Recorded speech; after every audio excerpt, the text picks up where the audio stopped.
M Kumar mathematics classes.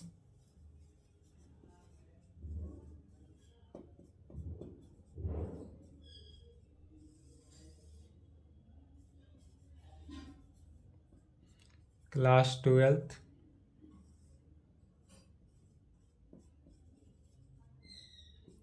Lecture 1। Calculus समाप्त हो चुका था। आज स्टार्ट कर रहे हैं चैप्टर 10। चैप्टर 10। चैप्टर 10 में क्या है? Vector algebra.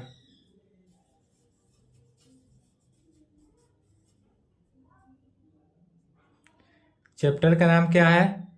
Vector algebra. यहाँ पर आपका वेक्टर अलजेब्रा है। किस क्लास में? 12th क्लास में। यदि आप मैथ ऑनर्स से ग्रेजुएट होते हैं तो इसी का नाम हो जाता है वेक्टर एनालिसिस।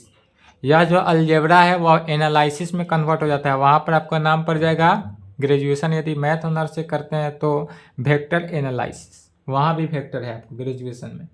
तो सबसे पहले वेक्टर के बारे में जानते हैं कि वेक्टर किसे कहते हैं, वेक्टर होता क्या है, वेक्टर कहाँ से कहाँ तक जाता है। तो कहेंगे डिफिनीशन एंड रिजल्ट देखते हैं।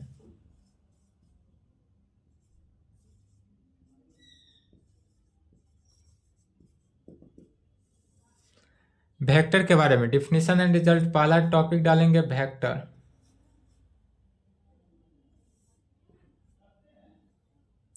वेक्टर है क्या? ठीक है, तो वेक्टर है, एक वेक्टर को कहेंगे वैसा फंक्शन, माने ऐसा लाइन लेते हैं जिसमें फिक्स्ड मैग्नीट्यूड होना चाहिए और फिक्स्ड डायरेक्शन होना चाहिए। जब डायरेक्शन फिक्स रहता है कोई भी क्वांटिटी का डायरेक्शन, यदि मान लीजिए आपको कहीं जाना है, मान लेते हैं यदि आपको मोतिहारी से चलकर पटना डिस्टेंस आपको तय करना है। कहाँ? मोतिहारी टू पटना। यदि यह दोनों के दोनों आपको डिस्टेंस तय करना है तो इसके लिए किस रास्ते से? तो एक डिस्टेंस होना चाहिए, डायरेक्शन होना चाहिए कि डायरेक्शन मोतिहारी से आप इस तरफ जाएंगे या इस तरफ आएंगे, यह तो डायरेक्शन होना चाहिए ना। यदि आपको मोतिहारी से आना है तो इसके लिए तो डायरेक्शन चाहिए कि आप इधर जाएंगे किधर जाएंगे, नॉर्थ साउथ ईस्ट वेस्ट, किस तरफ जाएंगे। तो यह डायरेक्शन तो आपके पास 4 है। अगर मोतिहारी से कहाँ जाना है? मोतिहारी टू पटना जाना है। यदि पटना जाना है तब आपके लिए यहाँ से क्या है? डिस्टेंस डायरेक्शन कितना है? 4 डायरेक्शन है, लेकिन आप 4 डायरेक्शन में कोई भी डायरेक्शन में जा सकते हैं क्योंकि यहाँ पर डायरेक्शन फिक्स नहीं है। यदि फिक्स डायरेक्शन हो कि हमको नॉर्थ में जाना है तब तो फिक्स है कि साउथ ईस्ट वेस्ट में नहीं जाना है, हमको सिर्फ और सिर्फ क्या जाना है? नॉर्थ में जाना है।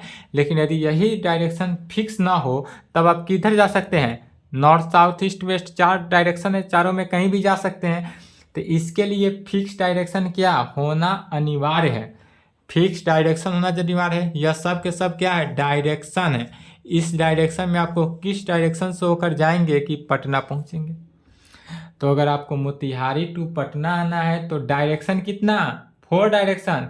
4 डायरेक्शन में कौन सा डायरेक्शन अप्लाई करना है? तो इसके लिए आपका एक फिक्स्ड डायरेक्शन होना चाहिए कि हमको साउथ में ही जाना है। तो जब साउथ में ही जाना है या आपका तब फिक्स डायरेक्शन हो गया, तब आप इस फिक्स डायरेक्शन से साउथ से आएंगे तो आप पटना पहुंच जाएंगे। लेकिन यदि आपका फिक्स डायरेक्शन यह ना रहा, अगर आना है आपको साउथ में, आप ईस्ट की तरफ चले गए तो आप कभी भी पटना नहीं पहुंचेंगे लेकिन गोल गोल घूम कर पहुंचेंगे। इसलिए फिक्स डायरेक्शन सिर्फ बोलना नहीं है। सिर्फ और सिर्फ डायरेक्शन क्यों नहीं बोलेंगे? तो यह समझ गए कि डायरेक्शन सिर्फ कहने का मीनिंग हुआ कि 4 डायरेक्शन है, चारों डायरेक्शन में किसी भी डायरेक्शन से हम जा सकते हैं। लेकिन फिक्स डायरेक्शन कहने का मीनिंग क्या हुआ कि हमारे पास एक फिक्स डायरेक्शन हो गया कि हम इसी डायरेक्शन में जाएंगे, दूसरा डायरेक्शन में नहीं जाएंगे। इसलिए ओनली डायरेक्शन नहीं बोलकर क्या बोलना है? Fixed direction. फिक्स डायरेक्शन में और डायरेक्शन में अंतर समझ में आ गया। तो जब भी वेक्टर पढ़ेंगे तो अगर डायरेक्शन बोला जाए तो डायरेक्शन में क्या हुआ, कहीं भी किसी भी तरफ जा सकते हैं, या नॉर्थ ईस्ट के बीच से भी जा सकते हैं। टोटल डायरेक्शन कितना होता है, 10 डायरेक्शन होता है। ईस्ट टू साउथ के बीच में भी जा सकते हैं, साउथ टू वेस्ट के बीच में भी जा सकते हैं, या वेस्ट टू नॉर्थ के बीच में भी जा सकते हैं। टोटल 10 डायरेक्शन होता है। तो इसलिए डायरेक्शन बोला जाए तो वह अगर कहीं भी लिखा जाए डायरेक्शन, इसका मतलब क्या हुआ कि किसी भी डायरेक्शन में जा सकता है, इसके लिए फिक्स नहीं है। लेकिन यही यदि फिक्स डायरेक्शन बोल दिया जाए कि हमको नहीं साउथ में ही जाना है, तब वह क्या हो गया, फिक्स डायरेक्शन। तब हम बाकी कोई भी डायरेक्शन ना देखकर क्या करेंगे, फिक्स डायरेक्शन में जाएंगे और हम अपने जगह पे पहुंच जाएंगे। ठीक है।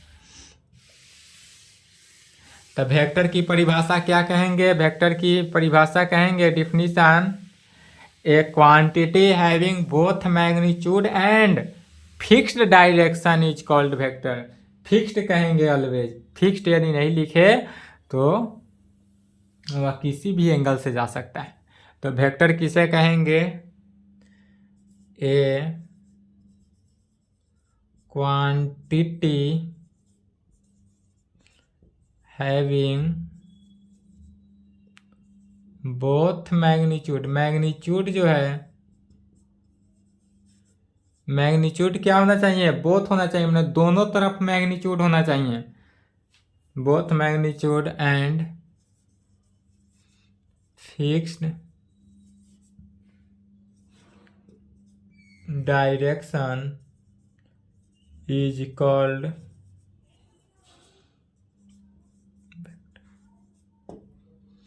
क्या हुआ, ए quantity having both magnitude and fixed direction is called vector. माने हमारे पास मैग्नीट्यूड दोनों में है, दोनों तरफ हमारे पास मैग्नीट्यूड है, बट डायरेक्शन कैसा होना चाहिए, तो डायरेक्शन जो है वो फिक्स्ड होना चाहिए। अब यह फिक्स्ड डायरेक्शन, फिक्स्ड डायरेक्शन समझे, मैग्नीट्यूड क्या होता है वो समझेंगे। एक लाइन दे देते हैं, ठीक है, किसी भी फंक्शन या क्वांटिटी पे लाइन दे देते हैं। तो जब किसी भी फंक्शन या क्वांटिटी पे लाइन दे दिए, इसी को बोल देते हैं मैग्नीट्यूड। यह जो एक लाइन दे दिया गया, इसी लाइन को क्या बोलते हैं, मैग्नीट्यूड। जो एक लाइन दिया गया, यह लाइन दिया गया, इस लाइन को ही क्या बोलेंगे, मैग्नीट्यूड बोलेंगे, या इस मैग्नीट्यूड कहें, या इसका एक और नाम है स्केलर भी बोलते हैं। सिर्फ लाइन दिया है, इसी को स्केलर भी बोलते हैं, या इसी को लेंथ भी बोलते हैं, माने लंबाई, या इसको कांस्टेंट भी बोला जाता है। इतने नाम से जानते हैं, मैग्नीट्यूड कहें, स्केलर कहें, लेंथ कहें या कांस्टेंट कहें, सभी का मीनिंग क्या हुआ, सेम हुआ। तो जब भी एक लाइन दे दिया जाए, सिर्फ और सिर्फ लाइन, इस पे कोई डायरेक्शन ना हो, तो डायरेक्शन नहीं हो, बट जब डायरेक्शन नहीं हो तभी अब मैग्नीट्यूड, स्केलर, लेंथ, कांस्टेंट हुआ। यदि इसमें हम मैग्नीट्यूड डाल दें तब यह वेक्टर हो जाएगा, सॉरी डायरेक्शन डाल दें, जब इसमें हम डायरेक्शन डाल दें तब यह वेक्टर हो जाएगा। और डायरेक्शन क्या है, तो मान लेते हैं यह इस तरफ, किधर, साउथ की तरफ, सॉरी ईस्ट की तरफ। जब यह ईस्ट की तरफ जा रहा है, माने यह डायरेक्शन हो गया, और डायरेक्शन है तो कैसा डायरेक्शन है, फिक्स्ड डायरेक्शन है। सिर्फ और सिर्फ ओनली डायरेक्शन नहीं कहेंगे, फिक्स्ड डायरेक्शन। यह जो हुआ फिक्स्ड डायरेक्शन हुआ।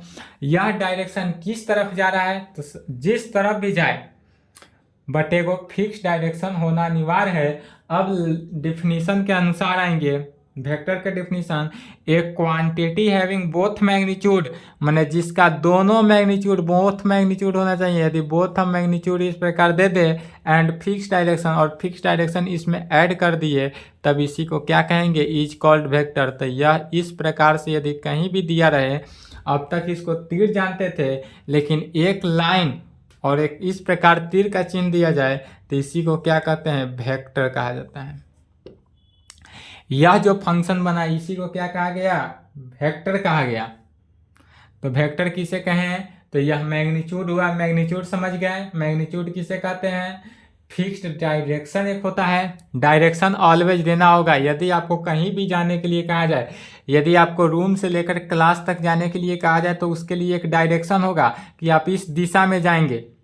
ऐसा नहीं ना है कि अगर पूरब दिशा की तरफ आपका क्लास है तो आप पश्चिम दिशा की तरफ जाएंगे तो आपको क्लास पकड़ा जाएगा, क्लास नहीं पकड़ा पाएगा।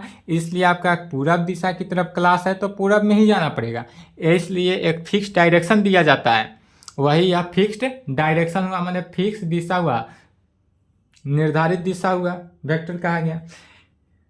पुनः यदि मान लेते हैं कि यह एक एनी पॉइंट ए ले लेते हैं, या क्या किए, एनी पॉइंट ए ले लिए, और यह ए पॉइंट जो है यह इनिशियल लाइन है, इनिशियल है।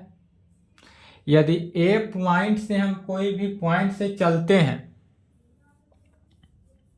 यदि हम एक पॉइंट ले लिए ए पॉइंट, ठीक है, इस पॉइंट से हम एक चलते हैं और एक दूसरे पॉइंट बी पॉइंट पर पहुंच गए। मान लेते हैं कि यह आपका रूम घर हुआ, यह यदि मान लेते हैं घर हुआ, यह क्या है, घर हुआ, और यह क्या हुआ, क्लास।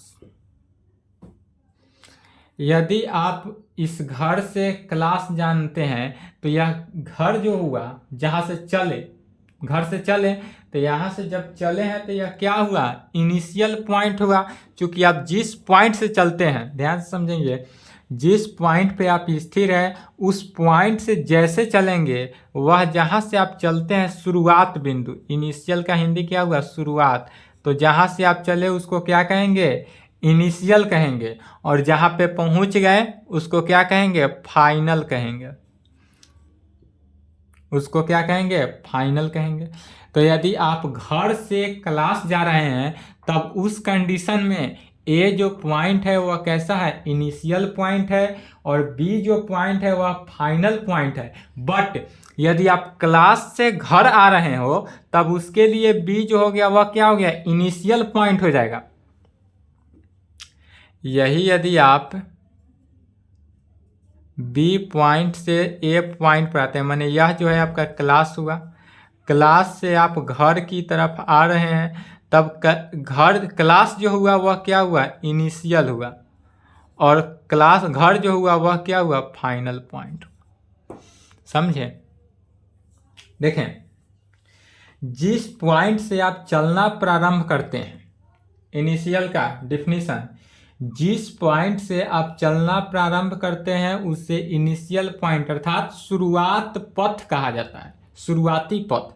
और जिस पॉइंट पे आपको पहुंचना था उस पॉइंट पे आप पहुंच गए तब उसे फाइनल पथ, फाइनल पथ अर्थात जहां पहुंचना था वहां पहुंच गए।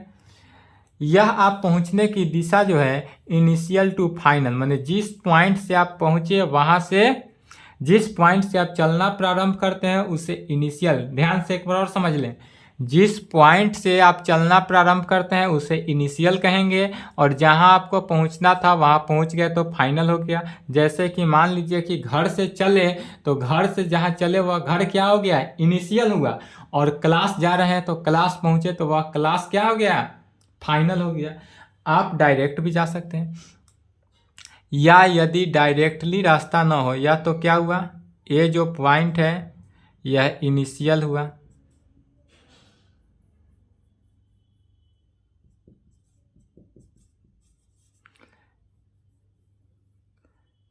यह बी पॉइंट जो है फाइनल पॉइंट हुआ। अब यह यहाँ से चलते हैं, आप घूमते फिरते आराम से ऐश मौज करते जाना है आपको डायरेक्ट बी फाइनल पॉइंट पे, लेकिन आप तो फाइनल पॉइंट पे कभी पहुंचेंगे नहीं। घर से क्लास जाना है तो दोस्त से मिलते जुलते, दोस्तों से भेंट करते हुए कहीं और इधर उधर ताकते झांकते तब पहुंचेंगे आप, डायरेक्ट तो पहुंचेंगे नहीं, ये तो कन्फर्म है। आपको जाना है घर टू क्लास, लेकिन आप तो घर टू क्लास डायरेक्ट आएंगे नहीं, आप जाएंगे वहाँ से अपने किसी दोस्त से मिलेंगे, कहीं नाश्ता करने बैठेंगे, कहीं चाय पिएंगे, कहीं कुछ करेंगे, कहीं इधर उधर ताकेंगे, यही सब करते हुए तब आप क्लास पहुंचेंगे फाइनल पॉइंट पे। तब जो यह बीच में आप कार्य करते हैं घर से निकलने के बाद और क्लास पहुंचने से पहले, ध्यान से समझेंगे, घर घर से निकलने के बाद एंड क्लास पहुंचने के पहले, अर्थात इनिशियल पॉइंट से निकलने के बाद, तब यह आपका इनिशियल पॉइंट प्रारंभ हो गया, इनिशियल पॉइंट नहीं रहा है। और फाइनल पॉइंट पर पहुंचने से पहले जो आप बीच में डिस्टेंस तय कर रहे हैं, इसी डिस्टेंस को क्या कहा जाता है? पाथ कहा जाता है। इसी डिस्टेंस को, यह जो बीच का डिस्टेंस है, जो आप घूमते फिरते, दोस्त से टहलते, नाश्ता करते, इधर उधर ताक झाक करते आते हैं, इसी को क्या बोला जाता है? पाथ बोलेंगे। इसको क्या कहेंगे? पाथ। तो चलिए यहां तक लिखे, initial point, final point, magnitude, fixed direction, vector. समझने में कोई डाउट हुआ हो तो बोलेंगे कमेंट करके, क्योंकि लाइव तो है नहीं कि आप बोलेंगे। यहां तक लिखें।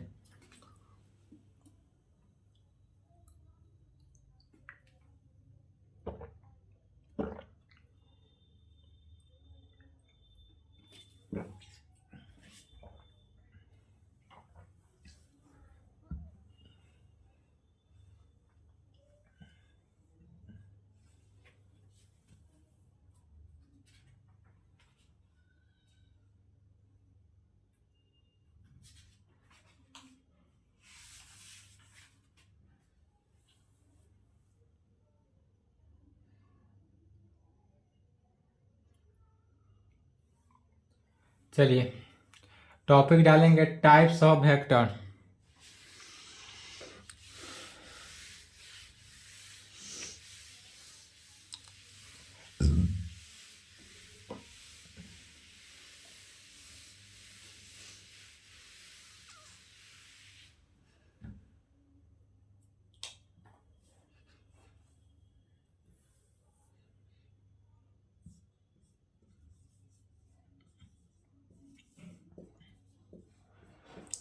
टाइप्स ऑफ वेक्टर, वेक्टर का प्रकार।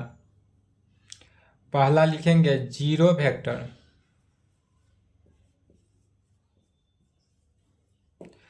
टाइप्स ऑफ वेक्टर, वेक्टर के प्रकार। वेक्टर के प्रकार में पहला वेक्टर क्या कहेंगे? Zero vector. जीरो वेक्टर को ही एक और नाम से जानते हैं, नल वेक्टर। क्या कहेंगे? जीरो वेक्टर कहें या नल वेक्टर कहें, बात क्या है? सेम है। तो जीरो वेक्टर या नल वेक्टर किसे कहते हैं?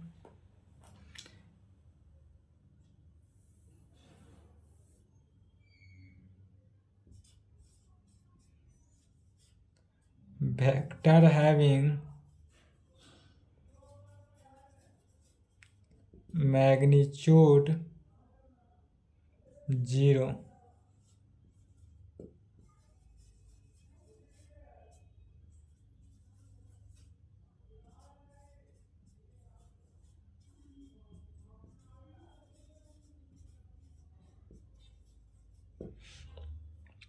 जीरो वेक्टर या नल वेक्टर किसे कहेंगे? तो vector having magnitude zero is called zero vector या नल वेक्टर। इसकी हिंदी की आवश्यकता नहीं है, चाहे तो लिख ले। वेक्टर, वैसा वेक्टर जिसका मैग्नीट्यूड शून्य हो, उसे शून्य वेक्टर या नल वेक्टर, नल माने खाली वेक्टर कहा जाता है। जैसे कि एग्जाम्पल में देखेंगे, यदि ए1 वेक्टर हो, मान लेते हैं ए1 वेक्टर क्या हो गया? जीरो हो जाए।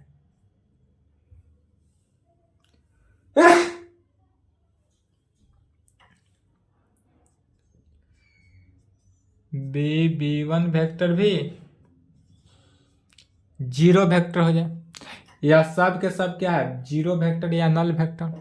अर्थात कह सकते हैं कि डायरेक्शन ऑफ जीरो, जिसका डायरेक्शन भी जीरो, डायरेक्शन इसका क्या है? डायरेक्शन जीरो है। Direction of zero vector is not defined, क्या कहेंगे, direction of zero vector is not defined. जो हमारा डायरेक्शन वेक्टर का अगर जीरो हो जाए, डायरेक्शन वेक्टर क्या हो, जीरो, जीरो हो तो यह डिफाइंड नहीं होगा, तब क्या होगा, इनडिटर्मिनेंट फॉर्म में। और जो वैल्यू हमारे डिफाइन नहीं होता है उसको किस फॉर्म में रखा जाता है, इनडिटरमिनेट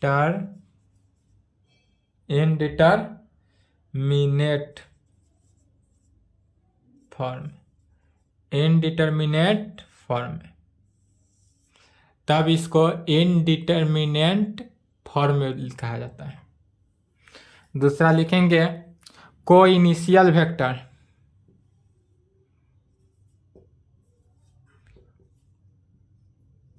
को initial vector, coinitial vector किसे कहेंगे,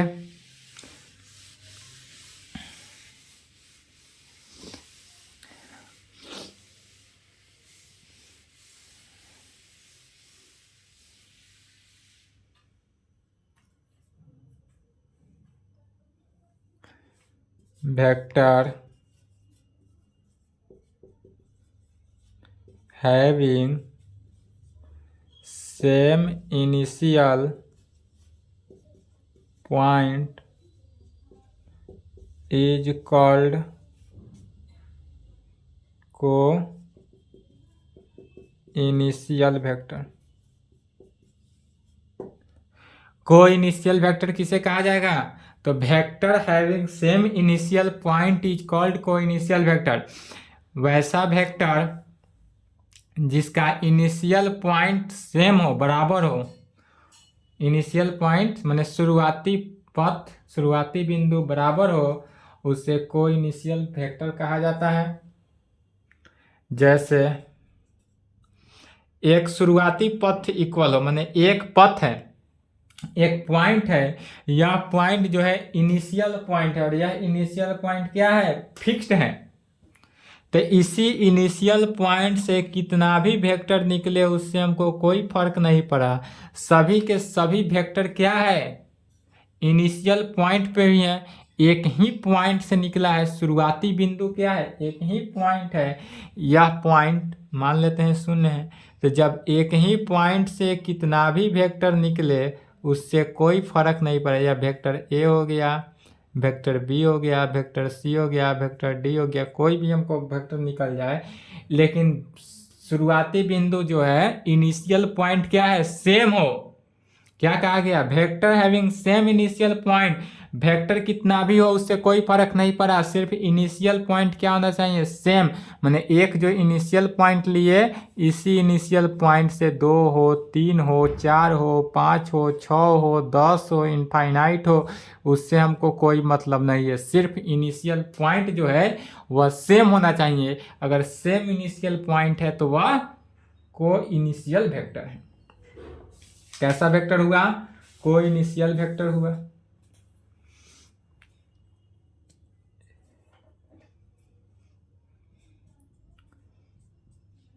एग्जाम्पल में जैसे कहेंगे, को इनिशियल वेक्टर क्या हुआ, एक ही पॉइंट से यदि मान लेते हैं 3 डायरेक्शन निकलता है, या ओ ले लेते हैं, इसका नाम ए बी सी ले लेते हैं, तब इसमें वेक्टर ओ ए क्या हुआ, वेक्टर ओ ए हुआ, vector O A, vector O B, vector O C are कैसा है, तो को इनिशियल वेक्टर है, आर को इनिशियल वेक्टर। क्या कहें, तो vector O A, vector O B, vector O C are coinitial vector. यह जो वेक्टर आया कैसा vector, coinitial vector. Equal vector किसे कहेंगे,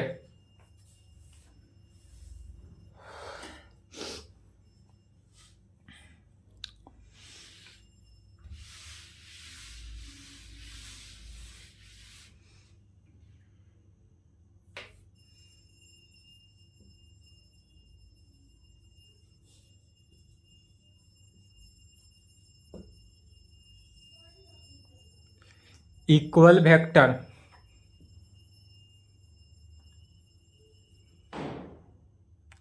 कहेंगे वेक्टर हैविंग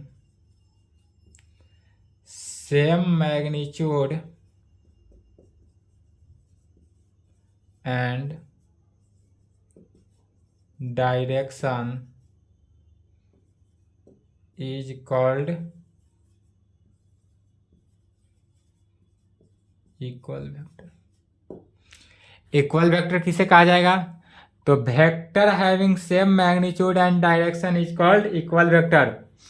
वैसा वेक्टर जिसका मैग्नीट्यूड और दिशा, मैग्नीट्यूड का हिंदी होता है परिमाप, जिसका परिमाप और दिशा दोनों बराबर हो उसे समान वेक्टर कहा जाता है। उसे समान वेक्टर कहा जाता है। उसे क्या कहेंगे? समान वेक्टर अर्थात इक्वल वेक्टर। जैसे कि एग्जाम्पल में लिखेंगे, यदि कोई यह डायरेक्शन फिक्स्ड इनिशियल पॉइंट कितना है ए, फाइनल पॉइंट बी, और यह क्या है? वेक्टर है, और इस ए से इनिशियल पॉइंट ए से बी तक का डिस्टेंस मान लेते हैं 10 मीटर अगर तय करता है। यह जो है ए से बी का जो डिस्टेंस है वह कितना? 10 मीटर तय किया। डायरेक्शन ध्यान में रखेंगे। पुनः सी से डी ले लेते हैं। यदि यह सी है, यह डी है, सी से डी का भी दिशा कितना है? 10 मीटर। डायरेक्शन सेम है, मैग्नीट्यूड भी क्या है? सेम है। ई से एफ, यदि इसका ई ले लेते हैं, एफ ले लेते हैं, ई एफ वेक्टर है, इसका भी मैग्नीट्यूड तो सेम है बट डायरेक्शन सेम नहीं है।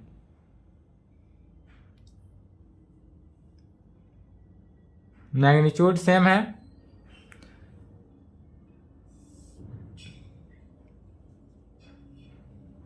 यदि जी एच ले लेते हैं उल्टा डायरेक्शन में वेक्टर, इसका भी मैग्नीट्यूड कितना है? सेम है, बट डायरेक्शन क्या ले लिए? चेंज ले लिए। डायरेक्शन क्या है? चेंज है। अब देखेंगे तो इसमें कह सकते हैं कि वेक्टर ए बी जो है वेक्टर सी डी के इक्वल है। इक्वल वेक्टर में यहाँ पर कहा जा सकता है कि वेक्टर ए बी जो है is equal to vector C D. क्यों कहेंगे वेक्टर ए बी जो है वेक्टर सी डी के इक्वल क्यों है?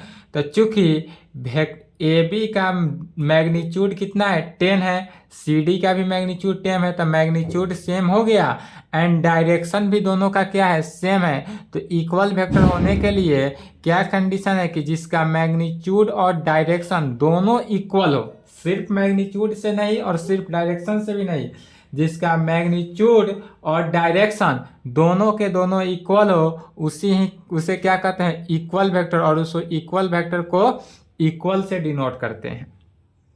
ठीक है। दूसरा में क्या? वेक्टर ए बी जो है वह इक्वल वेक्टर है ई एफ के।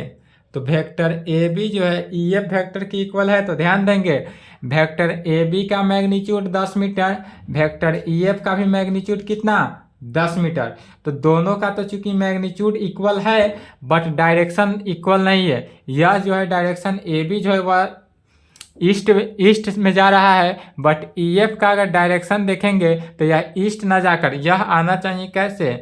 इधर आना चाहिए, इधर की तरफ, लेकिन यह डायरेक्शन इधर की तरफ ना जाकर इधर की तरफ मुड़ गया, तो इसका डायरेक्शन चेंज हो गया। इसलिए वेक्टर ए बी जो है not equal to vector E F के। अब वेक्टर ए बी जो है वेक्टर ई एफ के इक्वल क्यों नहीं हुआ? क्योंकि डायरेक्शन सेम नहीं है। मैग्नीट्यूड तो सेम है बट डायरेक्शन सेम नहीं है। पुनः क्या वेक्टर ए बी जो है वह इक्वल वेक्टर है जी एच के? वेक्टर जी एच के। तो यदि ध्यान देंगे कि क्या है, वेक्टर ए बी का मैग्नीट्यूड सेम, वेक्टर जी एच का भी मैग्नीट्यूड सेम है, बट डायरेक्शन दोनों का अलग अलग है। यह जो डायरेक्शन है वेक्टर ए बी का डायरेक्शन किधर है, नॉर्थ की तरफ है, जबकि वेक्टर जी एच का डायरेक्शन ईस्ट की तरफ, वेस्ट की तरफ है। इसलिए यह भी वेक्टर इक्वल वेक्टर नहीं है। एक और ले लेते हैं, P M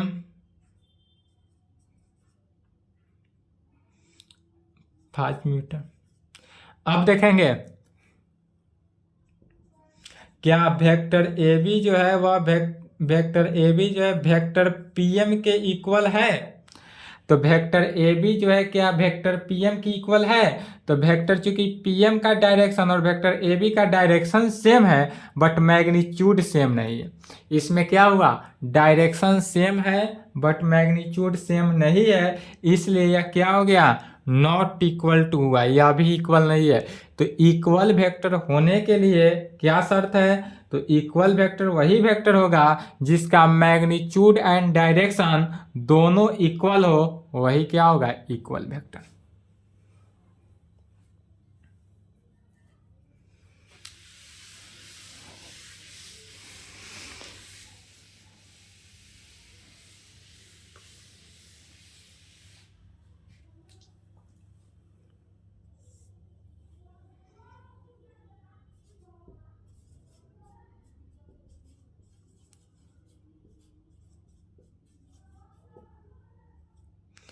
collinear vector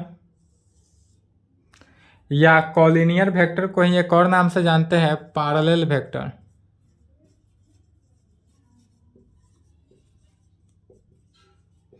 collinear vector को किस नाम से जाना जाता है, parallel vector.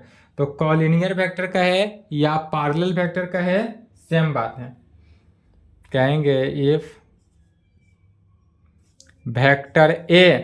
Vector a always इसी प्रकार लिखना है। तो if vector A is equal to lambda vector B, lambda क्या हुआ, कांस्टेंट हुआ। अब वेक्टर में अधिकांशतः कांस्टेंट की जगह पर क्या लेना है, लेमडा लेना है। तो vector A is equal to lambda vector B हो, इफ यदि vector A is equal to lambda vector B, then तब उस कंडीशन में vector A and vector B, कौन सा, तो vector A and vector B are क्या होगा, कॉलिनियर वेक्टर होगा। कॉलिनियर वेक्टर होने का क्या शर्त है, तो यदि दो कॉलिनियर वेक्टर होगा, कब होगा, तो इफ यदि वेक्टर ए जो है is equal to lambda vector B होगा, वेयर जहां लेमडा जो है वह क्या है, कांस्टेंट हो। यहाँ पर जो लेमडा है वह क्या है, कांस्टेंट है। जैसे कि एग्जाम्पल में देखेंगे, यदि हम इस प्रकार से ले लेते हैं, ए पॉइंट है माने इनिशियल पॉइंट है, बी पॉइंट क्या है, फाइनल पॉइंट है, या वेक्टर है। ए और बी के बीच का डिस्टेंस हम 4 मीटर ले लेते हैं, 4 मीटर। पुनः सी डी लाइन ले लेते हैं, डायरेक्शन सेम है, यह सी और यह डी, इनिशियल सी फाइनल डी, और इसके बीच का डिस्टेंस कितना ले लिए, 8 मीटर ले लिए।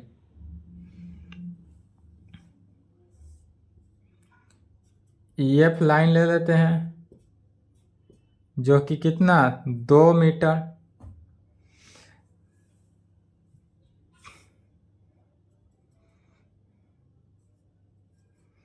GH 4 मीटर ले लेते हैं। अब बताना है कि क्या वेक्टर ए बी जो है वह इक्वल वेक्टर है सी डी के। तो वेक्टर ए बी जो है वह वेक्टर सी डी के इक्वल है। तो इक्वल तो नहीं है, चूंकि डायरेक्शन सेम है बट मैग्नीट्यूड अलग अलग है। तो मैग्नीट्यूड अलग है, लेकिन यदि वेक्टर सी डी में हम 1/2 2 से भाग दे दे, जब हम 2 से भाग देंगे तो यह क्या हो जाएगा, 4 मीटर, तब यह इक्वल वेक्टर होगा। लेकिन इक्वल वेक्टर कब होगा, तो जब 2 से भाग देंगे तब, अर्थात यह होगा vector A is equal to lambda vector B. तो जब लेमडा वेक्टर बी आ जाए तो यह क्या है, कॉलिनियर है। क्या वेक्टर ए बी जो है वह वेक्टर EF के इक्वल है तो नहीं है। यदि इसमें 2 से मल्टीप्लाई कर दे, वेक्टर EF में 2 से मल्टीप्लाई करेंगे तो 4 वेक्टर हो जाएगा, 4 मीटर। तो 4 मीटर वेक्टर ए के इक्वल, तो यह पुनः आ गया vector A is equal to lambda vector B, lambda की जगह पर यहाँ पर 2 आया, तो यह भी क्या हो गया, कॉलिनियर है। जब इस फॉर्म में आ जाए तब यह कॉलिनियर वेक्टर है। वेक्टर ए बी जो है क्या वेक्टर GH के इक्वल है, तो है। मीटर तो सेम है, मैग्नीट्यूड क्या है, सेम है, बट डायरेक्शन क्या है, अलग है। तो जब डायरेक्शन विपरीत दिशा में हो तो क्या करते हैं, माइनस लगा देते हैं। तो यहाँ पर क्या हो गया, लेमडा का वैल्यू -1 हो गया। इसलिए कह सकते हैं this implied vector A B, vector CD, vector EF, vector GH are collinear vector. यह सभी के vector AB, vector CD, vector EF, vector GH are क्या हुआ, यह कॉलिनियर वेक्टर हुआ। कॉलिनियर वेक्टर के लिए क्या शर्त है कि यदि vector A is equal to lambda vector B हो, देन तब ही उस कंडीशन में ही वेक्टर A और वेक्टर B जो है वह कॉलिनियर वेक्टर होगा। इसी को कॉलिनियर वेक्टर को ही एक और नाम से जानते हैं, उसे क्या कहेंगे, पैरेलल वेक्टर। चलिए यहाँ तक लिखें। आज के क्लास को यहीं पर संपन्न करते हैं, इसके आगे नेक्स्ट क्लास।